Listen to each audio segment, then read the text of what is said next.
Hi there, and welcome to This Day in History for March 15th. March 15th, the infamous Ides of March, is the 74th day of the year in the Gregorian calendar, 75th in leap years, with 291 days remaining to the end of the year. Today's word is not just a word, but more of a phrase, the Ides of March. You might have heard the term in relation to the assassination of Julius Caesar on the 15th of March, marking the Ides of March as a turning point in Roman history. So it's easy to think then that Ides means the 15th of the month, or that it represents the number 15, but that isn't entirely accurate, so let's delve into it a bit. The Romans didn't quite number each day from the first to last like we do now. Instead, they counted back from 3 fixed points of the month.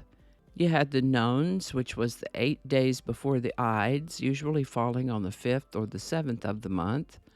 And then you had the Ides, which actually usually fell on the 13th of each month, except for the months of March, May, July, and October. And then the calends, which was the first of the month, and where we get the word calendar. Back in the early days of calendar keeping, in the early Roman calendar, the Ides were supposed to be determined by the full moon, correlating to the lunar origin of the Roman calendar. And in the earliest days of calendar keeping, the Ides of March will have been the first full moon of the year. By the way, in 2024, March's full moon occurs on Monday the 25th, and we'll certainly talk about that then.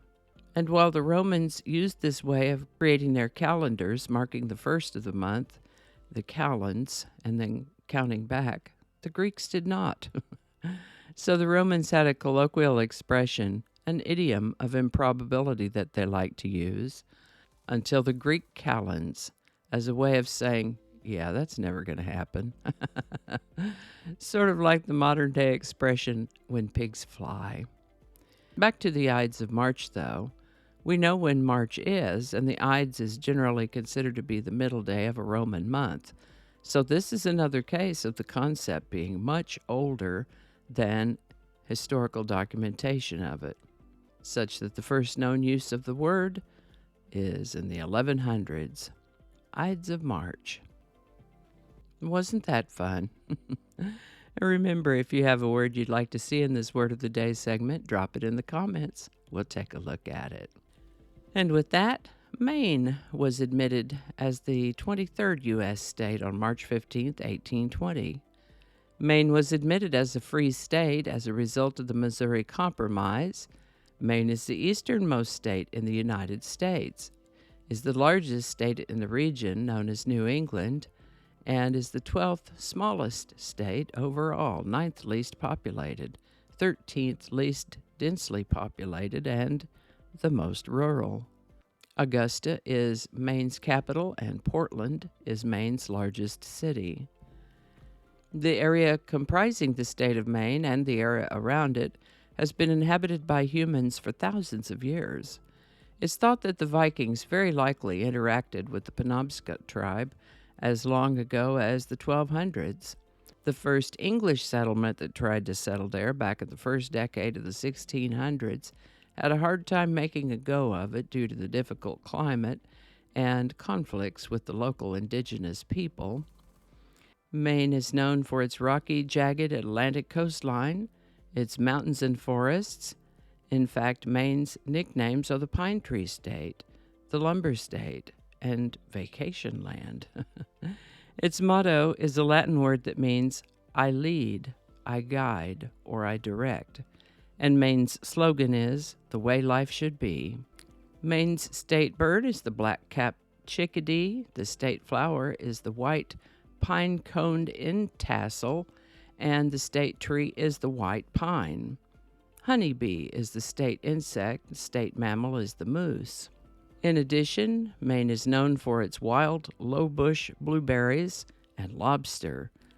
And if you've ever heard of a Maine Coon cat, you can certainly thank Maine for that. A great big sweet cat with tufted ears and paws and a tiny voice that belies their size. Oh, and Maine's gemstone is the tourmaline. Isn't that pretty? And if you're ever up that way, consider visiting the Acadia National Park near Bar Harbor. For sure and true, there's plenty of beautiful, rugged nature to see up there in Maine. Happy Statehood Day, Maine. This is the birthday of Ry Cooder, born March 15, 1947 in Los Angeles, California. He's a singer and songwriter, multi-instrumentalist, best known for his slide guitar work.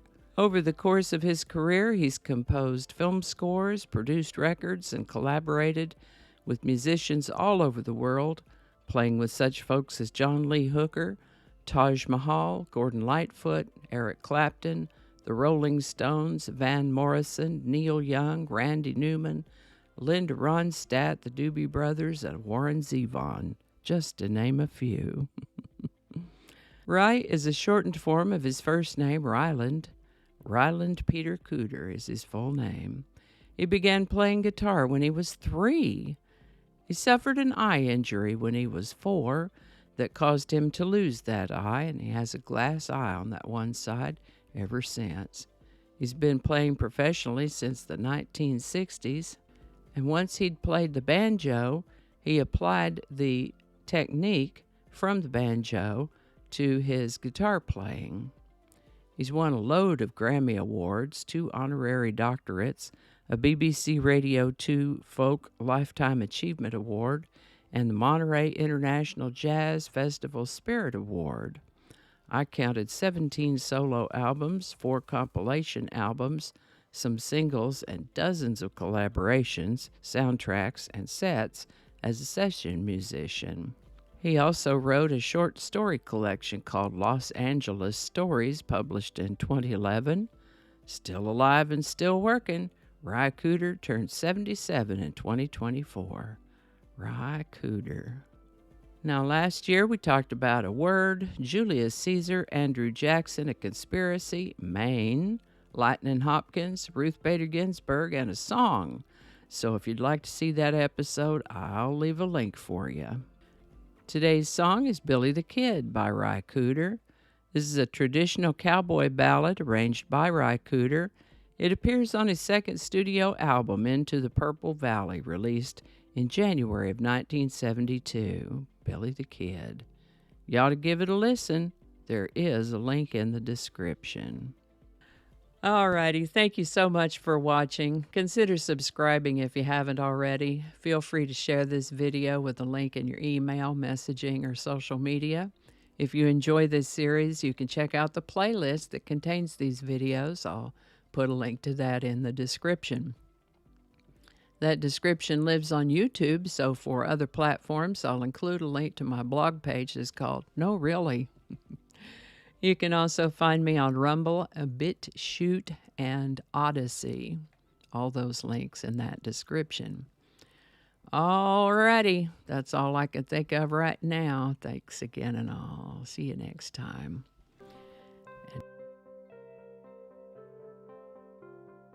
This is the birthday. I didn't get that. Could you try again? I wasn't talking to you. Me and my mouth.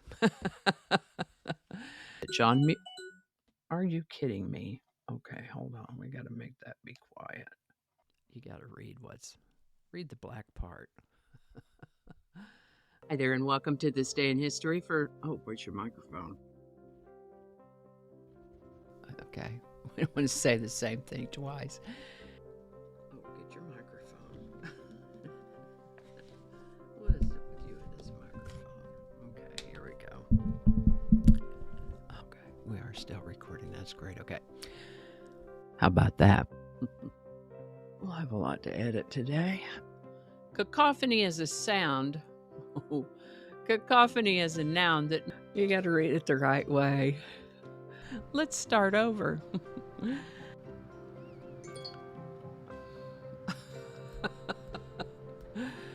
It's 8 o'clock, so all of the reminders are going to be dinging. I forgot to turn those off. Okay, stop it. It's 8 o'clock. Don't alienate people who can be helpful to you. Flinging happiness all over the place. Alrighty, back to work. I think we got it this time.